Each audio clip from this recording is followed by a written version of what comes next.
আসসালামু আলাইকুম রাহমাতুল্লাহ। স্বপ্নবাজের নতুন আরেকটি ভিডিওতে আপনাকে স্বাগতম।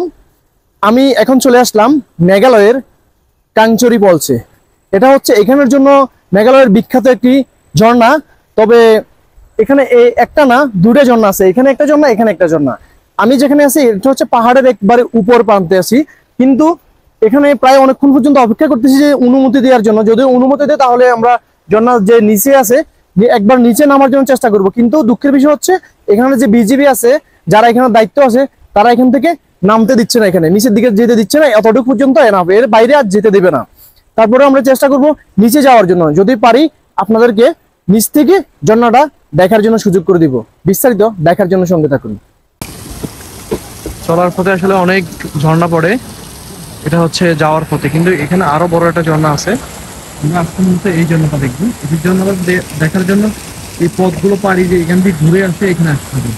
আমরা হাঁটা শুরু করলাম এই ঝর্ণা দেখার জন্য। যেখান দিয়ে আমরা যাচ্ছি এই পথটা আপনার কাছে কেমন লাগতেছে? আমার কাছে তো এই পথে হাঁটতেই অসাধারণ লাগতেছে। ঝর্ণা দেখতে পাবো না পাবো সেটা হচ্ছে পরের কথা, তবে এখান দিয়ে পাহাড় ঘেঁষে নিচের দিকে যাচ্ছি, এটার অন্যরকম একটা মজা আছে। দুই পাশে পাহাড়, মাঝখান দিয়ে ছোট্ট একটা রাস্তা আছে, সেখান দিয়ে যাচ্ছি।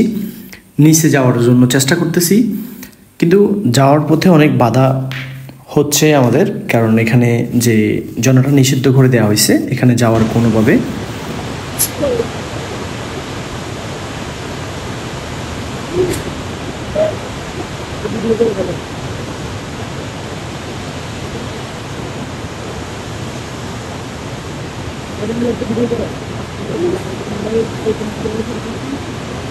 এটার নির্দিষ্ট একটা ফ্রি আছে, যার কারণে এখানে খুব সুন্দরভাবে সাজিয়ে রাখতেছে তারা, যাতে করে মানুষ আসলে সৌন্দর্যগুলো উপভোগ করতে পারে।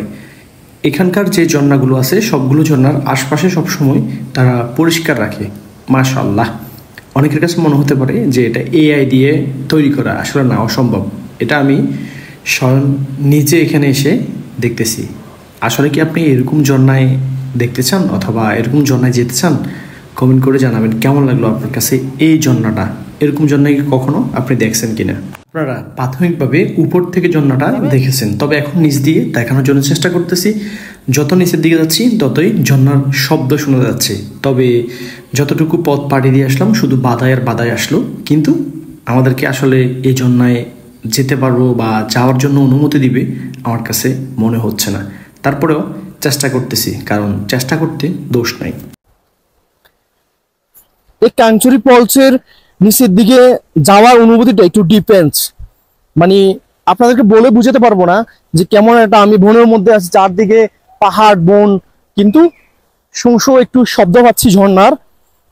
এই শব্দটা আমাকে টানতেছে ঝর্ণার দিকে, কিন্তু এখানে দুর্গম এরিয়া, যার কারণে এখানের যে বিজিবি আছে তারা যেতে দিচ্ছে না, অর্থাৎ নিচের দিকে নামার কোনো সুযোগ নাই। এই যে যখন নিচের দিকে নামতেছি তখন ছোট ছোট ছোট ঝর্ণাগুলো দেখতে পাচ্ছি। আরো বেশ কিছু ঝর্ণা আছে এখানে, তবে নিচে যেতে দিবে কিনা জানি না। তারপরও চেষ্টা করব নিচে যাওয়ার জন্য।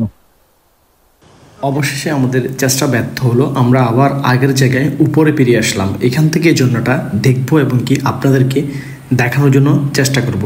যেহেতু ঝর্ণাটা নিষিদ্ধ, আমরা তাদের আইন অমান্য করে এখানে যাওয়ার কোনো সুযোগ নেই, কারণ আমরা আইন অমান্য করতে পারবো না। আমরা ট্যুরিস্ট আসছি, তাদের আইন অবশ্যই মেনে চলতে হবে, না হলে সমস্যা হবে। এই কাংচরি ফলসের নিচে যাওয়ার জন্য অনেকভাবে চেষ্টা করলাম, যেতে পারলাম না, কারণ এখানে স্থানীয়দের মধ্যে নাকি কি জানে ঝামেলা আছে। আসলে স্থানীয়দের যদি কোনো ঝামেলা থাকে এগুলো মিটানো যায় না, এগুলো সম্ভব না, যার কারণে আমাদেরকে যেতে দেয় নাই। আমরা অনেকভাবে চেষ্টা করেও ব্যর্থ হলাম। শেষ এখান থেকে বিদায় নিতে হচ্ছে। দেখা হবে পরবর্তী কোনো ঝর্ণাতে। ভালো থাকবেন। আসসালামু আলাইকুম ওয়া রাহমাতুল্লাহ।